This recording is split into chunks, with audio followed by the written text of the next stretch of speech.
சிவசக்தி பராசக்தி யாத்ரா டைம்ல 51 சக்தி பீடம் நம்ம பார்த்துட்டு வரோம். அதுல ரொம்ப முக்கியமான கோவில், உலக புகழ்பெற்ற கோயில் கல்கத்தா காளி. அங்கதான் இப்போ வந்திருக்கோம், மேற்கு வங்காளத்துல. வாங்க கோயில் கிட்ட போலாம்.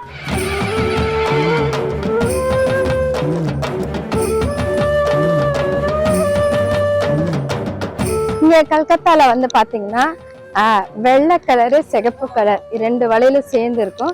அதுதான் இங்க வந்து தாலிக்கு இணையா கருதப்படுது. அந்த வளையல அம்மா கிட்ட படைச்சு சாமி கும்பிடுவாங்க. அந்த வளையல நம்ம வாங்கிட்டு கோயிலுக்கு போலாம். சரியா?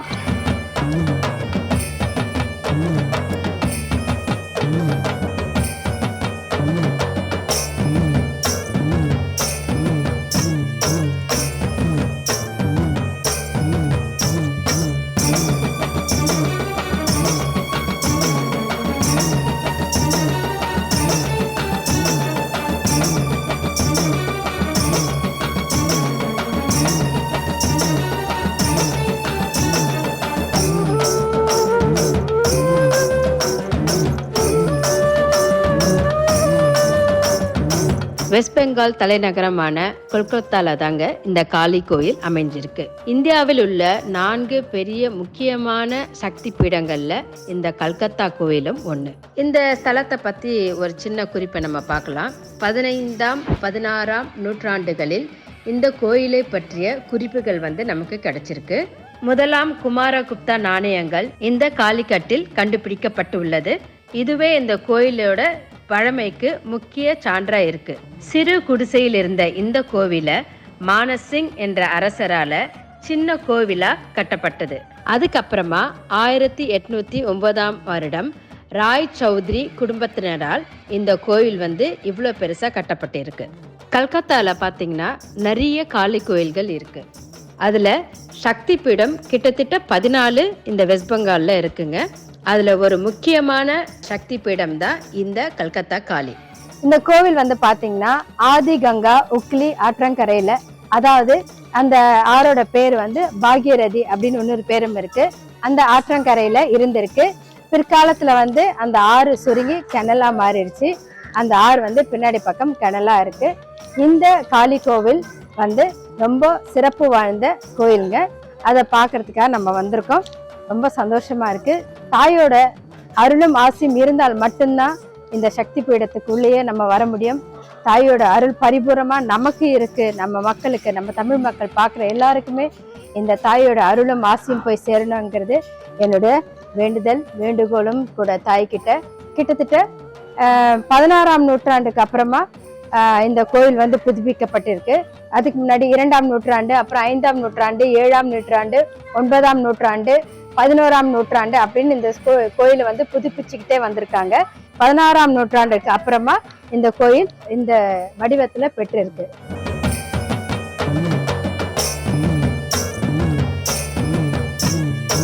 மகா சக்தி பீடமாக விளங்கும் இந்த காளி கோவில்ல சதிதேவியின் வலது கால் விரல்களும் சுண்டு விரலும் விழுந்ததா நம்பப்படுது. இது ஒரு உக்கிர சக்தி பீடங்க. பொதுவாக காளி தேவியை கபால பிரிவினர்களால் வணங்கப்பட்டதாக சொல்லப்படுது. இந்த கோயிலோட ஸ்தல வரலாற்றுல கபாலர்கள் அவங்களோட காட்டுக்குள்ளேயே விரல்கள் வடிவத்துல காளியின் சாயலில் இருந்த ஒரு பாறையை பார்த்திருக்காங்க. அங்கேயே அதுக்கு ஒரு சின்ன கோயிலும் கட்டி வழிபாடு பண்ணிட்டு வந்திருக்காங்க. சிவப்பு நிற ஆடையில் அலங்கரிக்கப்பட்டு சிவபெருமானை போல் நெற்றிக் கண்ணுடன் தங்கத்தால் செய்த நாக்கை வெளியில் தொங்கவிட்டு பயங்கரமாக காட்சி தரும் இந்த தேவி தன்னை நாடி வரும் அன்பர்களுக்கு தன் அருளை அள்ளித்தரும் தாயாக திகழ்கிறாள்.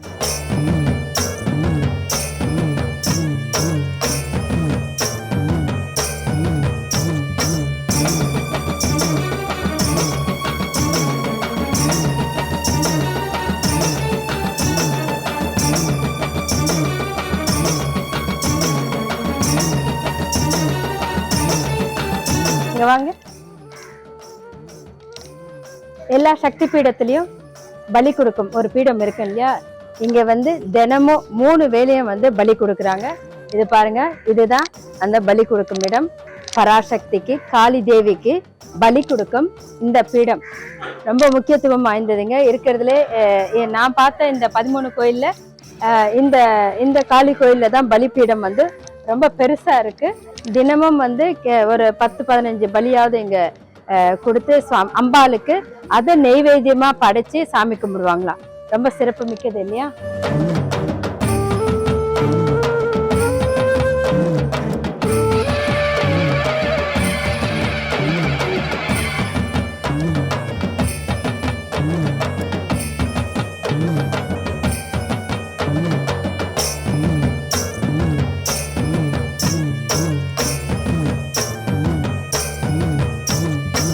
இருக்கிற இந்த கோயில் வந்து 200 ஆண்டுகள் பழமையான கோயிலுங்க. பாருங்க,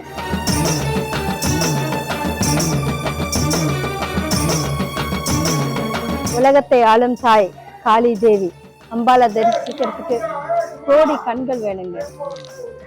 எங்க அப்பா அம்மாவோட புண்ணியம் எனக்கு வந்திருக்குன்னு நினைக்கிறேன். எனக்கு இந்த பாக்கியம் கிடைச்சிருக்கு. 51 சக்தி பீடத்தை பண்ற பாக்கியம் மட்டும் இல்லைங்க, அதை நேரடியா போய் ஒவ்வொரு தாயும் நான் தரிசிக்கிறது வந்து என் வாழ்க்கையில என்னுடைய பிறவி பயனை நான் அடைஞ்சிட்டதா தான் நினைக்கிறேன். ஓம் சக்தி பராசக்தி.